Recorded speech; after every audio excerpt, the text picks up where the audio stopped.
Le elezioni di domenica hanno avuto sicuramente numerosi risvolti interessanti. Un po' tutti ne stanno discutendo e risulta particolarmente complicato capire chi ha vinto, chi ha perso, chi ha mantenuto le proprie posizioni.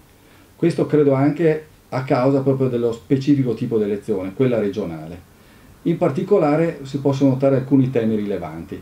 Il primo sicuramente è quello della partecipazione al voto, che, come era atteso, si è rivelata decisamente bassa. Questa è una tendenza ormai in atto da alcuni anni. Abbiamo sicuramente una disaffezione alla politica, una maggiore distanza tra i cittadini e la politica, e probabilmente molti cittadini non ritengono più di poter incidere con il proprio voto. Però dall'altro lato la minor partecipazione porta anche a un vero cambiamento dell'elettorato. L'elettorato è, in un certo senso, si autoseleziona. Chi va a votare probabilmente è più interessato, è più informato. E questo fa sì che ci sia un elettorato sicuramente molto più mobile che in passato, da un'elezione all'altra e in particolare da elezione a elezione. Infatti, se noi valutiamo queste elezioni regionali, vediamo come è veramente difficile dare agli esiti un senso nazionale. Possiamo veramente parlare di 7 elezioni completamente diverse. Abbiamo elezioni in cui il Partito Democratico, i suoi esponenti vincono con grande tranquillità, anche con ottimi risultati. Abbiamo regioni in cui lo stesso partito, la stessa area è in grande difficoltà. Abbiamo poi regioni in cui si vede l'emergenza di partiti in crescita come la Lega in questo periodo, si vedono le conferme del Movimento 5 Stelle, ma ciò che veramente colpisce è come ogni regione sia storia a sé. In questo vedo che anche nelle regioni ordinarie sta succedendo quello che è successo già negli anni scorsi nelle regioni e nelle province autonome, in cui la rilevanza della politica locale fa sì che il risultato delle regionali o delle provinciali in alcuni casi sia spesso molto diverso da quello delle politiche, anche a distanza di poco tempo l'uno dall'altro.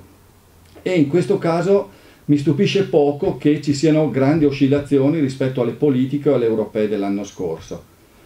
Si evince però una vera trasformazione dell'elettorato e della politica in Italia, in un periodo in cui a livello istituzionale si assiste a un forte processo di centralizzazione. Sembra invece che molti partiti, in particolare mi sembra quello democratico, sul territorio si stiano federalizzando, nel senso di votare e di condurre politiche e soprattutto di condurre il voto su temi principalmente locali, su personaggi di forte rilevanza locale, e spesso anche con idee, con proposte politiche che possono divergere da quelle del centro. In particolare ciò si nota quando appunto emergono figure di grande rilievo. Sicuramente è difficile ascrivere al partito i successi di De Luca e di Emiliano al sud, e così come quello di Zaia in Veneto. Quindi si assiste veramente ad un cambio della politica che pone grandi domande effettivamente su quello che sarà il futuro prossimo. Nel momento in cui si voterà alle politiche, riuscire di nuovo per i partiti nazionali a raccogliere tutte le istanze dei vari partiti regionali non sarà semplice. In più consideriamo che si voterà con un sistema, l'Italicum, che appare oggi quanto di più lontano dal panorama politico, in cui abbiamo un'enorme frammentazione partitica, nessun partito veramente dominante, nessun partito a vocazione maggioritaria in questa fase storica. Sarà veramente complesso riuscire ad organizzare le liste e le campagne elettorali in modo da far convergere i voti su pochi partiti, perché in questo momento la tendenza è completamente diversa. Vorrei infine chiudere con una riflessione sul Veneto, una delle regioni sicuramente al centro dell'attenzione in questa campagna elettorale, in questa elezione, dove si poteva pensare che dopo il grande successo del Partito Democratico nelle europee dell'anno scorso ci fosse, se non una sconfitta per il centrodestra, almeno un grande avvicinamento da parte del centro-sinistra. Invece ciò non si è per nulla rilevato, ed anzi è successo esattamente il contrario. Qui è interessante notare la forza del candidato, indiscutibile, perché non ricordo almeno casi in cui la lista del candidato sia stato il primo partito in assoluto, con ben il 23%, la lista Zaia ha superato tutti i partiti, compresa la Lega, che non ha raggiunto il 18%. Al contrario, abbiamo dall'altra parte un risultato che oggettivamente non possiamo che definire fallimentare del Partito Democratico e della coalizione di centrosinistra, che ha avuto veramente, in un momento di grande speranza, in realtà ha avuto come risposta uno dei peggiori risultati della propria storia.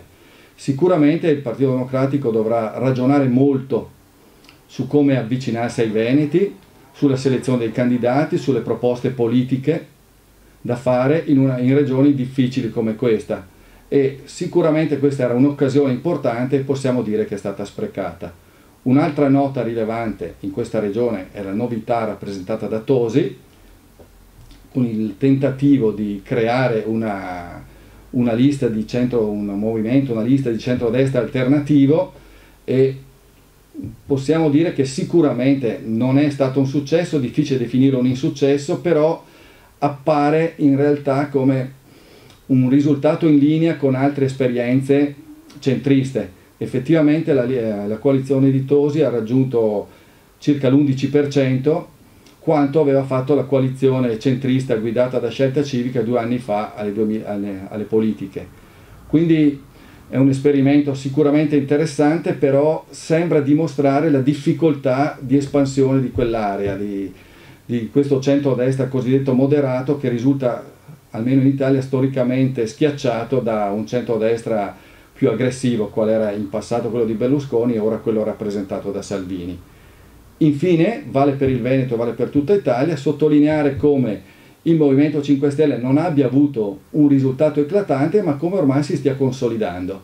Questa è un'altra novità interessante, perché dopo l'esplosione del 2013 molti ritenevano che fosse un fuoco di paglia, invece anche con una campagna molto diversa, con un Grillo sicuramente meno al centro, sembra che sul territorio stia pian piano nascendo anche una piccola, anche se loro non amano essere definiti così, una classe politica che può fare sì che questo movimento si stabilizzi e possa avere una certa significatività, anche se da vedere fino a quanto, nella politica del prossimo futuro.